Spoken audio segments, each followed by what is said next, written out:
Metlakatla people strive to be Sekon, which means of one heart. Since time immemorial, our Metlakatla people lived and thrived along the coast of what is now called northern British Columbia. Our proud Tsimshian ancestors governed every aspect of their own lives and managed our bountiful resources wisely and efficiently.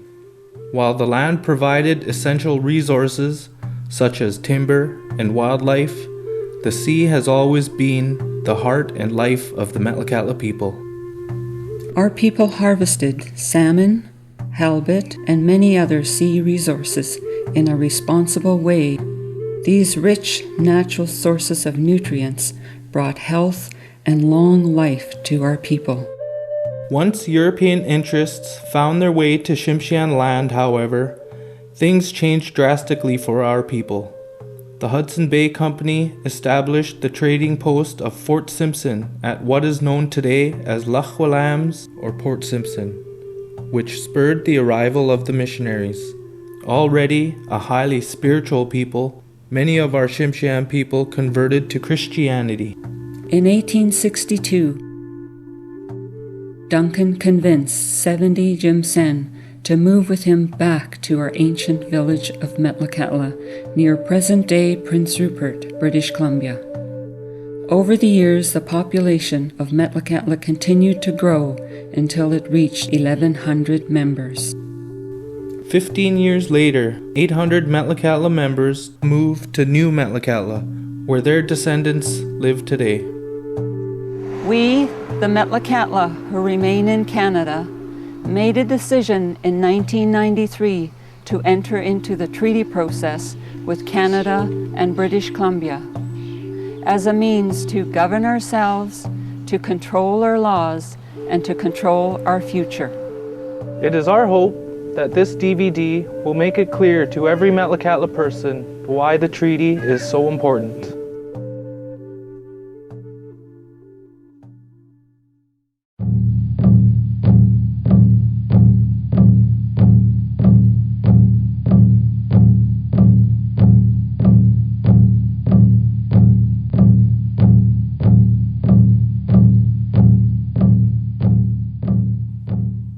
In honor of our generations past, present, and future, we, the people of Metlakatla, declare we are Tsimshian and the founding people in our traditional territory.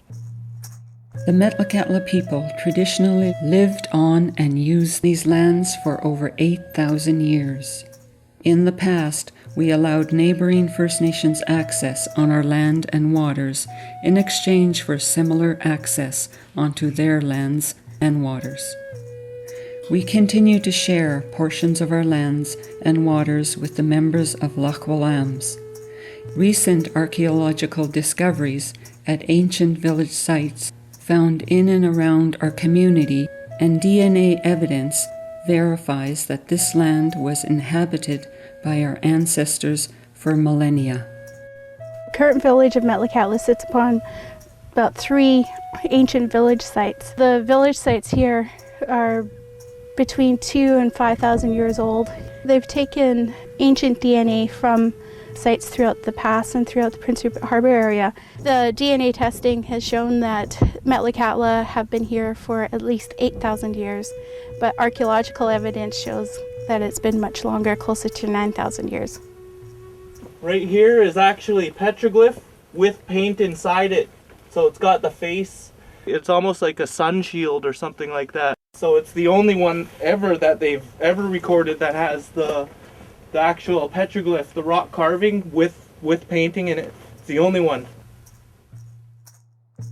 Our control over our own lives and our environment became threatened, however, when British Columbia joined the Dominion of Canada in 1871 and took the stand that Aboriginal title did not exist. Canada refused to recognize our rights and in 1876 passed the first Indian Act. The Indian Act was designed to control our government, our lands and waters, and every other aspect of our lives. Well, the Indian Act is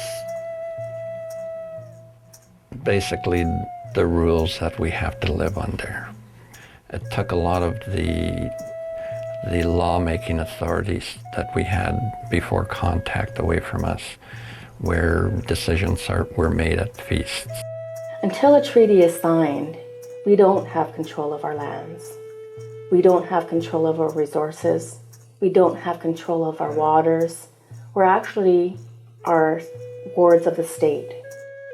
Since then, we have been considered children who are incapable of making our own decisions. The Indian Act banned all traditional governments across Canada and replaced them with the Indian Act Ban Council that we still have in place. The Indian Act authorized the forced removal of our children to residential schools, where they were further stripped of our Metlakatla culture and language. Finally, Canada enacted Section 35 of the Constitution Act of 1982, which gave constitutional protection to our Aboriginal and treaty rights. The Supreme Court of Canada also affirmed through a number of court cases that Aboriginal rights and land title do exist in law. These legal protections open the door for Metlakatla to negotiate a tripartite treaty between ourselves, Canada, and British Columbia. Currently, the Minister of Indian Affairs and the various government departments have control of all of our lives. When we reach a treaty, we can decide what is best for us and how we want to do it. Treaty is the best option for us. Word by word, line by line, our Metlakatla Treaty Team has been negotiating the terms of the treaty so that our people will be able to have our rights fully recognized and restored.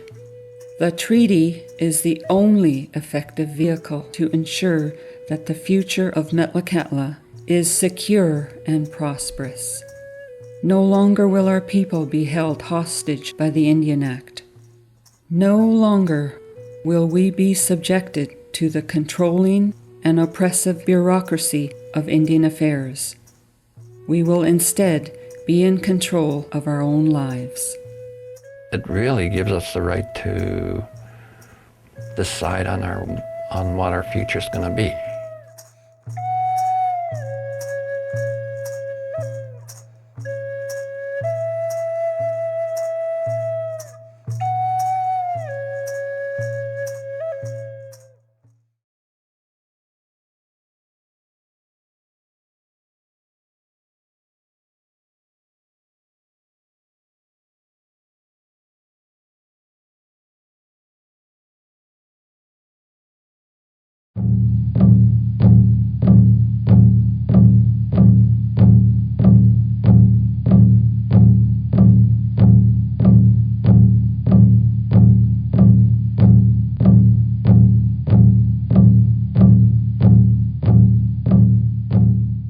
We are stewards of our nature's bounty, and we have an obligation to pass our responsibilities intact to our future generations. We have a duty to be stewards to our people. For me, the first time I went to court was when I was 9 for picking abalone. Both my father and I, we were accused of harvesting illegally in my father's trap line. And he got really ornery with Department of Fisheries, told him to get out of here. This is our territory. We can harvest any resources we wanted to. And they took our abalone. They charged us. We went to court. The fine was at the time about $100.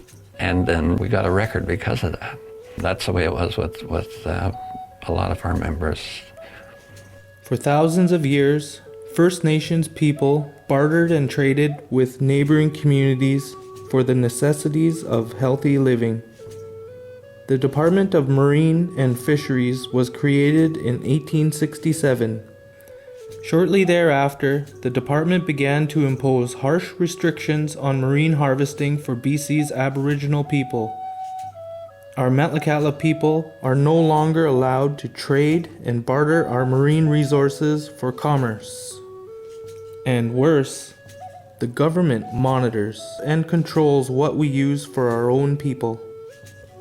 Finally, after more than 100 years of living under this oppressive law, the Department of Fisheries and Oceans developed the Aboriginal Fisheries Strategy, through which our people have the right to harvest for food, social, and ceremonial purposes.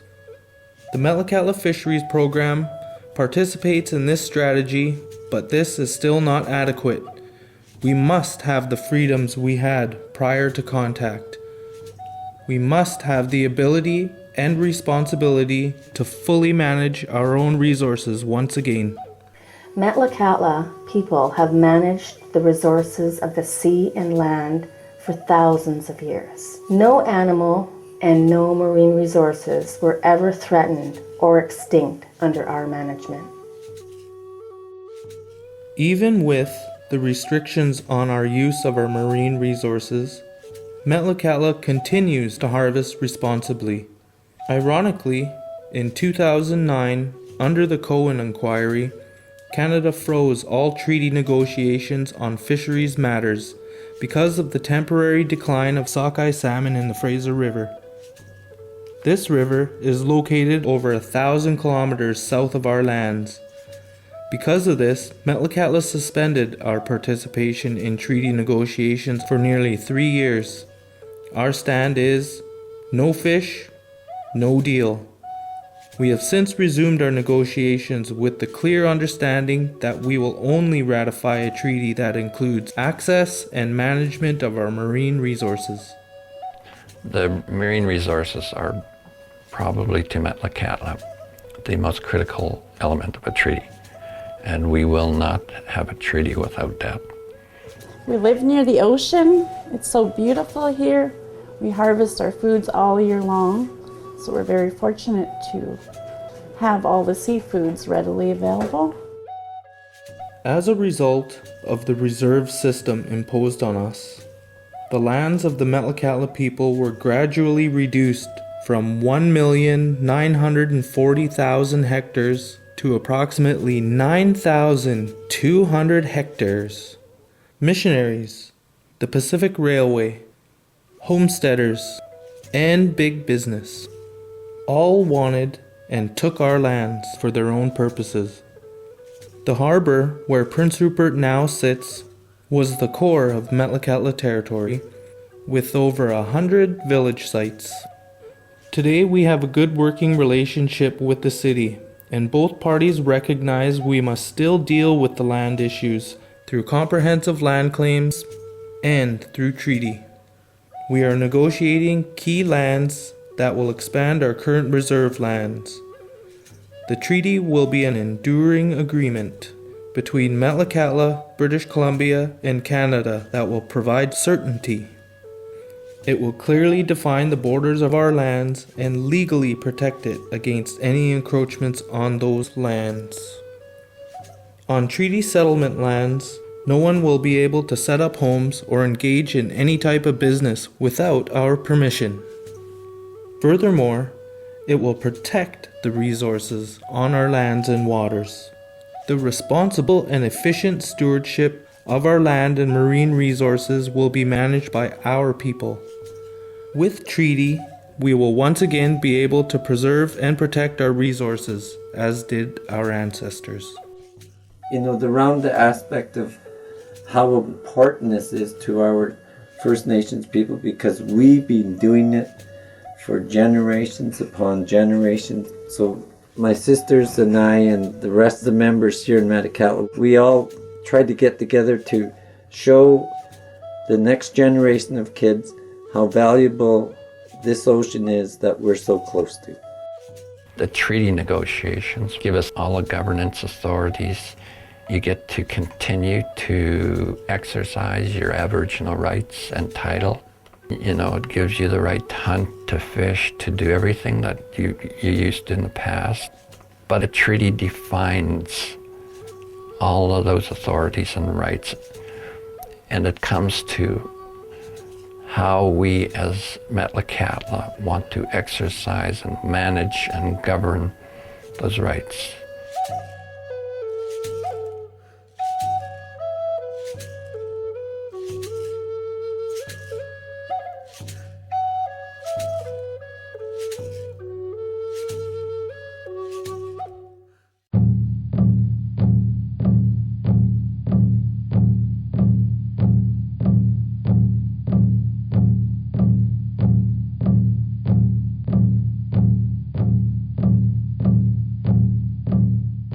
We will respect ourselves and each other, revere our elders, and celebrate the joy of our children.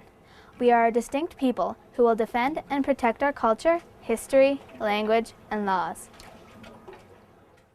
Our people lived communally in cedar longhouses with shared goods and responsibilities. Our totems kept our stories alive, and houses kept our family groups intact. The potlatches were a rich part of our culture, our economy, and our government. Our ancestors were happy to return to their traditional village site of Metlakatla. They believed that Father Duncan could provide a better future for them. Duncan's dream was to make Metlakatla a model Christian society. His autocratic rule demanded that converts conform to 15 laws of conduct, which required our people to abolish much of what identified us as Metlakatla people. We were no longer allowed to participate in our traditional dances or in our potlatches. We now lived in uniform housing, and our chiefs were replaced by companies, constables, and councillors. Our totems, along with our crafts, were either destroyed or sold. Canada struck the final nail when it banned potlatches under the Indian Act.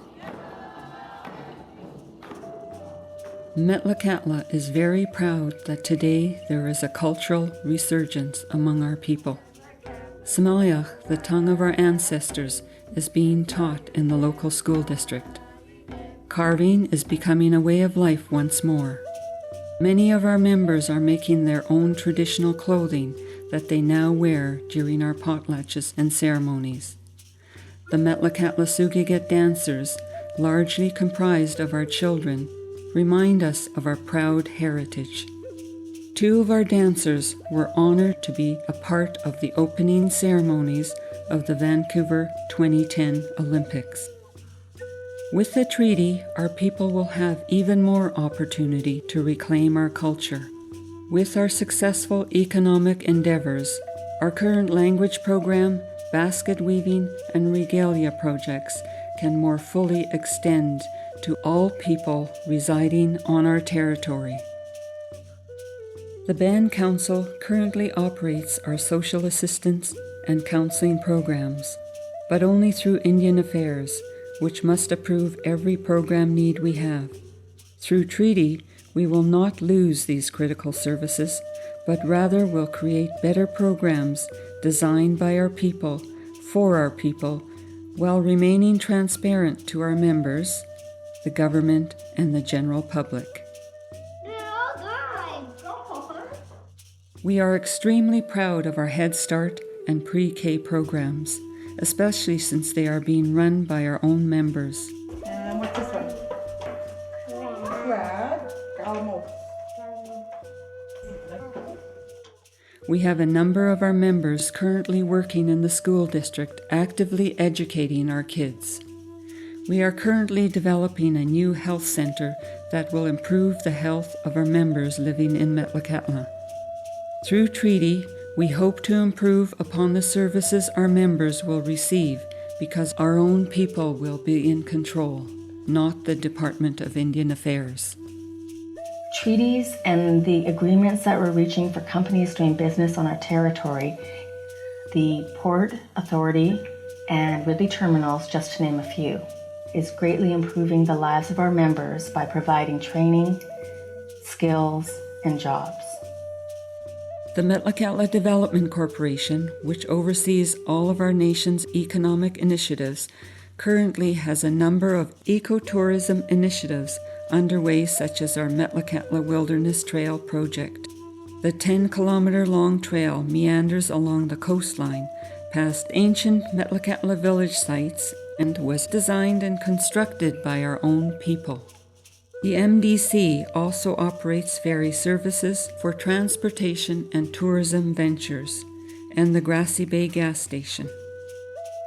We take great pride in having been awarded the prestigious Community-Owned Business of the Year Award in 2009. The Metlakatla Development Corporation continues to explore economic development opportunities. The MDC also owns the First Nations Training and Development Center, which focuses on training and building capacity in anticipation of our successful treaty. Capacity building means that the Metlakatla leadership recognizes the potential of our own people to move our nation forward and will do what it takes to increase each member's skills and abilities. We're hoping to have a smooth transition from where we are now to a treaty where we actually own and make laws on the land. Since we will no longer be dependent upon Canada, we will collect and administer our own taxes, the rate which will be determined by our own people. These taxes will be used by the Metlakatla Nation to build and maintain our own infrastructure. We want to be self-sufficient, where we're not depending on any government for any handouts. We will create our own economies where we would not have to go to anybody for the tiny bit of funding that they do give us. Today we are in stage 4 of the treaty process, which is negotiating an agreement in principle, or the AIP. At the end of stage 5, which is the conclusion of substantive treaty negotiations, our people will vote on the treaty, and if successful, the final agreement will also be ratified by BC and Canada. Finally, it will become a treaty protected by the Canadian Constitution. We've looked at all options. We've explored every option. But we decided that the treaty is going to give us the best option to move forward and to protect what we have now.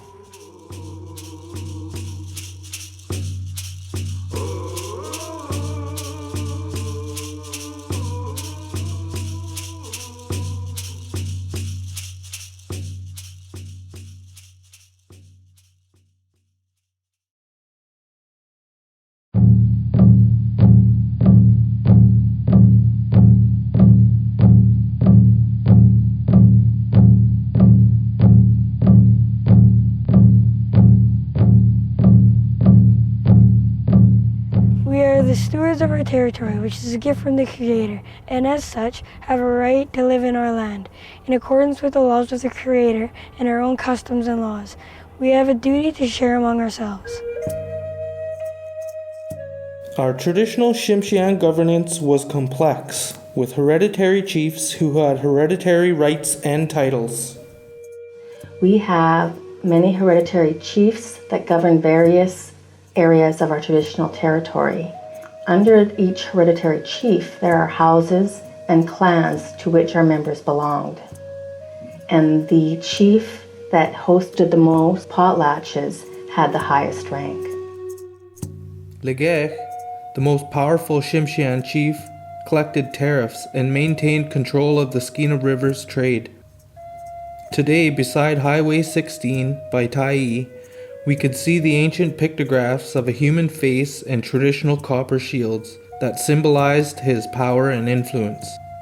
His predecessor, also called Legech, converted to Anglicanism and moved to Metlakatla. He raised an eagle pole at Metlakatla and held a huge potlatch at which he distributed a great amount of wealth. When our people first resettled at Metlakatla, other attempts made by various members and chiefs to maintain our traditional government were quickly quashed by either the missionaries or the government. We can never restore our government to the way it was before contact, nor do we wish to. However, with treaty, we can design our new Metlakatla government to accommodate our interests and needs for today and for the future. We will no longer operate under the Indian Act Band Council. Self-government will allow us to make laws on issues that directly affect the Metlakatla people. To that end, the Metlakatla Treaty Team is developing a constitution that will serve as a framework for our government. This valuable document defines how we will govern ourselves and how our laws will be made. We will have a lot of work to do, so we are counting on you, our members to participate in developing important elements that will protect our future. Self-government is about who makes the decisions. We want to make the decisions for our communities without any government interference. We would make the laws on who can access resources.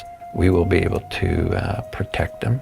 So that's what we hear our members talk about, the Metlakatla people.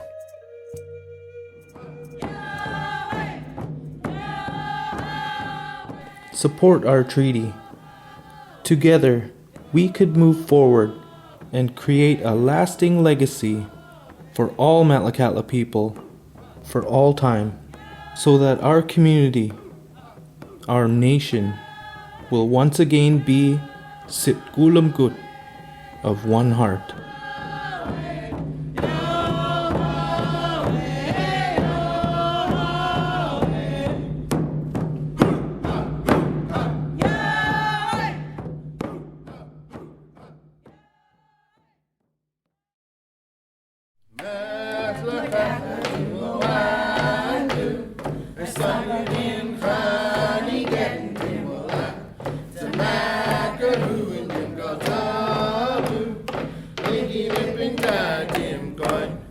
Akadima Lima